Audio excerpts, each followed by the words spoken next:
Assalamualaikum warahmatullahi wabarakatuh. Shalom, Om Swastiastu, Namo Buddhaya, salam kebajikan untuk kita semua. Pada kesempatan siang hari ini, perkenalkan, nama saya Jessica Natalia Wijaya, selaku mahasiswi dari Fakultas Hukum Universitas Tarumanagara. Selamat siang untuk Pak Heri, selaku dosen pengampu mata kuliah kriminologi kelas A. Eh, Pada kesempatan kali ini, saya akan menjelaskan mengenai beberapa poin tentang kriminologi. Sebelum masuk ke topik inti, saya akan menjelaskan terlebih dahulu mengenai pengertian kriminologi dan kejahatan. Definisi kriminologi yaitu kriminologi merupakan ilmu pengetahuan yang mempelajari tentang kejahatan. Secara etimologis, kriminologi berasal dari kata crime yang berarti kejahatan dan logos yang berarti pengetahuan atau ilmu pengetahuan. Sehingga kriminologi adalah ilmu tentang kejahatan atau penjahat. Istilah kriminologi itu sendiri pertama kali digunakan oleh seorang ahli antropologi dari Prancis, yaitu yang bernama Peter Pinar Stephen Hurwitz, yang memandang kriminologi sebagai bagian dari criminal science yang dengan penelitian empiris atau nyata berusaha untuk memberikan gambaran tentang faktor-faktor kriminalitas. Lalu eh, kriminologi atau ilmu kejahatan sebagai disiplin ilmu sosial atau non-normatif disiplin yang mempelajari kejahatan dari segi sosial. Kriminologi disebut sebagai ilmu yang mempelajari manusia dalam pertentangannya dengan norma-norma sosial tertentu, sehingga kriminologi juga disebut sebagai sosiologi penjahat. Lalu ada definisi kejahatan eh, di sini. Menurut tata bahasa, kejahatan adalah perbuatan dan tindakan jahat seperti yang lazim oleh orang ketahui atau didengar. Perbuatan yang jahat contohnya adalah ada pembunuhan, pencurian, penipuan, penculikan, dan lain-lain yang dilakukan oleh manusia. Definisi kejahatan menurut salah satu ahli yang bernama Bonger, yaitu perbuatan antisosial yang secara sadar mendapat reaksi dari negara berupa pemberian berita, dan kemudian sebagai reaksi terhadap rumusan hukum atau legal definition mengenai kejahatan. Sedangkan menurut ahli yang lain yang bernama R. Susilo, dikatakan kejahatan itu suatu perbuatan tingkah laku yang bertentangan dengan undang-undang. Dari sudut pandang sosiologis juga, kejahatan merupakan perbuatan atau tingkah laku yang selain merugikan si penderita juga sangat merugikan masyarakat, yaitu berupa hilangnya keseimbangan, ketentraman, dan ketertiban. Lalu di sini ada unsur-unsur kejahatan. Yang pertama itu harus ada sesuatu perbuatan manusia berdasarkan hukum pidana positif yang berlaku di Indonesia yang dapat dijadikan subjek hukum hanyalah manusia. Demikian pula badan hukum. Badan hukum dapat melakukan perbuatan hukum dan menjadi subjek hukum, akan tapi badan hukum tidak dapat dituntut karena hukum pidana. Hal ini sesuai dengan sifat hukum pidana kita yang bersandar pada ajaran mengharuskan adanya unsur dosa. Lalu, perbuatan itu harus sesuai dengan apa yang dirumuskan dalam ketentuan pidana. Untuk hal ini perlu diselidiki apakah unsur-unsur yang dimuat di dalam ketentuan hukum itu terdapat di dalam perbuatan atau tidak. Lalu harus terbukti adanya dosa pada orang yang berbuat. Dapat dikatakan seorang berdosa diperlunya adanya kesadaran bertanggung-jawaban.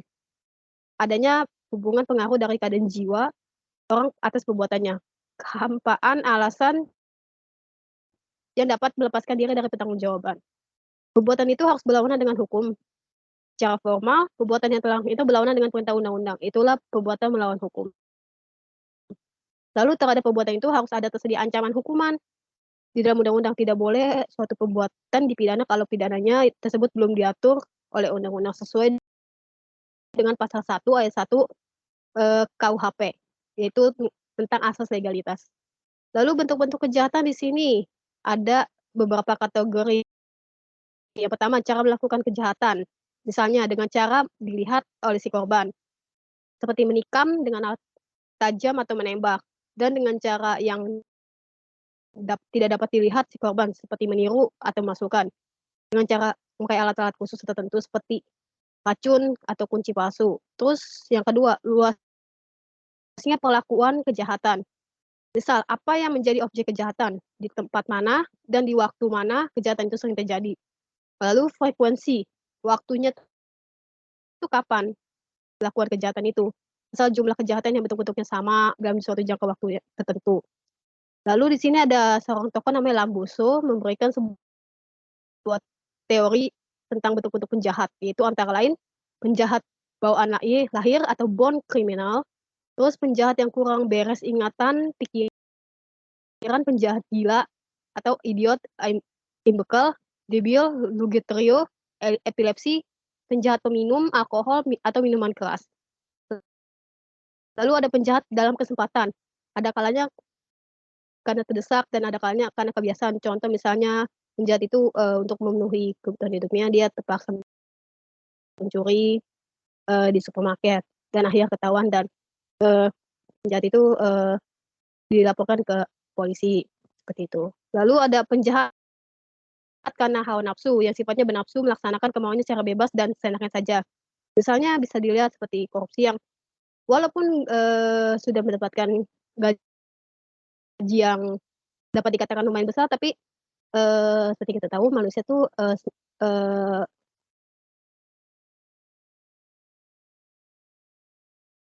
semakin dia kaya semakin tidak puas dengan apa yang dia capai, dia ingin lebih dari apa yang dia peroleh. Lalu penjahat bentuk campuran antara penjahat, kelahiran atau bakat ditambah dengan kesempatan. Mereka ini melakukan kejahatan adalah keadaan yang kurang sempurna. Lalu ada tokoh berikutnya stealing yang mengungkapkan tipologi dalam bentuk satu penjahat yang lemah jiwa, sering terjadi pada anak-anak muda yang dalam pekerjaannya tidak dapat menahan godaan, kurang sempurna pekerjaannya karena godaan, misalnya penipu, korupsi, penggelapan. Lalu ada penjahat yang lekas marah karena tersinggung atau tergoncang mengakibatkan mereka melakukan tindakan agresif baik dalam pergaulan atau nafsu birahi. Ini penghinaan secara lisan atau tulisan. Terus pengertian begal, ada begal di sini. Begal merupakan kata kerja. Sinonim kata begal adalah kata penyamun. Sementara kata pembegalan adalah proses atau cara perbuatan yang berarti perampasan atau perampokan. Cara terminologi kata begal dapat diartikan sebagai suatu aksi kejahatan kriminal seperti perampokan, perampasan yang dilakukan oleh seorang disertai kekerasan dengan menggunakan senjata tajam dan menggunakan kendaraan bermotor, bisa sampai melakukan pembunuhan terhadap korban dan korban yang disasar atau diincar biasanya pengendara sepeda motor juga. Jadi begal merupakan suatu perbuatan merampok dengan cara paksa menggunakan kendaraan bermotor dan senjata tajam. Lalu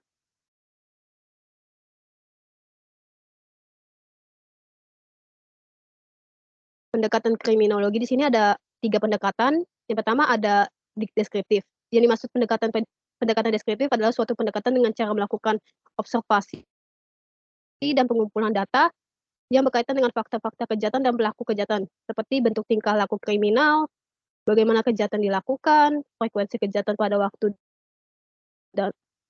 dan tempat yang berbeda, ciri-ciri khas pelaku kejahatan, ada usia, jenis kelamin dan sebagainya, perkembangan karir seorang pelaku kejahatan. Lalu ada pendekatan sebab akibat. Pendekatan sebab akibat bagi fakta-fakta yang terdapat dalam masyarakat dapat ditafsirkan untuk mengetahui sebab musabab kejahatan. Baik dalam kasus-kasus yang bersifat individual maupun yang bersifat umum. Hubungan sebab akibat dalam kriminologi berbeda dengan hubungan sebab akibat yang terdapat dalam hukum pidana. Dalam hukum pidana, agar suatu perkara dapat dilakukan penuntutan harus dapat dibuktikan adanya hubungan sebab akibat antara suatu perbuatan dengan akibat yang dilarang. Kalau dalam kriminologi, hubungan sebab akibat dapat dicari setelah hubungan sebab akibat dalam hukum pidana tuh terbukti. Lalu ada pendekatan normatif. Kriminologi dapat dikatakan sebagai ideografik disiplin dan nomotesik disiplin. Dikatakan sebagai ideografik disiplin karena kriminologi mempelajari fakta-fakta sebab-sebab dan kemungkinan-kemungkinan yang dalam kasus yang bersifat individual. Lalu ruang lingkupnya ada, setiap ahli kriminologi memiliki pandangan ruang lingkup yang beda-beda satu sama lainnya. Menurut Bonggar, ruang lingkup kajian kriminologi dibedakan antara kriminologi murni dan kriminologi terapan. Kriminologi murni ini ada antropologi kriminal, sosiologi kriminal, psikologi kriminal. Kalau antropologi kriminal ini ilmu pengetahuan yang mempelajari dan meneliti penjahat dari segi tingkah laku, karakter, dan tubuhnya, dan ciri tubuhnya. Bidang ini juga meliputi apakah ada hubungan antara suku bangsa dan dengan kejahatan, dan seterusnya. Apakah tingkah laku dan budaya masyarakat dapat menimbulkan kejahatan dan melahirkan pelaku-pelaku kejahatan. Terus sosiologi kriminal, itu ilmu pengetahuan yang mempelajari dan meneliti kejahatan sebagai suatu gejala masyarakat untuk mengetahui di mana letak sebab-sebab kejahatan dalam masyarakat. Pertanyaan-pertanyaan yang dicari jawabannya oleh bidang-bidang ilmu ini antara lain, apakah masyarakat melahirkan kejahatan, termasuk kepatuhan dan ketaatan masyarakat terhadap peraturan perundang-undangan. Lalu psikologi kriminal, ilmu pengetahuan ini mempelajari dan meneliti kejahatan dari sudut kejiwaan penjahat. Pertanyaan-pertanyaannya yang dapat dicari jawabannya itu, apakah kejiwaannya melahirkan kejahatan, ataukah karena lingkungan atau sikap masyarakat yang melahirkan kejahatan. Lalu yang terapan ada hygiene kriminal, politik kriminal, dan kriminalistik. Hygiene kriminal ini usaha yang bertujuan untuk mencegah terjadi kejahatan. Misalnya usaha-usaha yang dilakukan oleh pemerintah untuk menerapkan undang-undang, sistem jaminan hidup, dan kesejahteraan yang dilakukan semata-mata untuk mencegah terjadinya kejahatan. Lalu politik kriminal ini upaya penanggulangan kejahatan di mana suatu kejahatan telah terjadi. Di sini dilihat sebab-sebab orang melakukan kejahatan. Apabila seorang melakukan kejahatan itu karena faktor ekonomi, maka usaha yang dilakukan adalah meningkatkan keterampilan atau membuka lapangan pekerjaan. Jadi semata-mata bukan hanya penjatuhan sanksi semata. Lalu kriminalistik, ilmu tentang pelaksanaan penyidikan teknik kejahatan dan pengusutan kejahatan. Dalam mengungkapkan kejahatan dilakukan scientific kriminalistik antara lain identifikasi laboratorium kriminal, alat mengetes golongan darah DNA, alat mengetes kebohongan, terus balistik atau alat penentu keracun kedokteran kehakiman, lalu ada forensik toksiologi dan scientific kriminalistik lainnya sesuai dengan perkembangan teknologi. Demikian presentasi dari saya, kurang lebihnya mohon maaf. Selamat siang Pak Heri.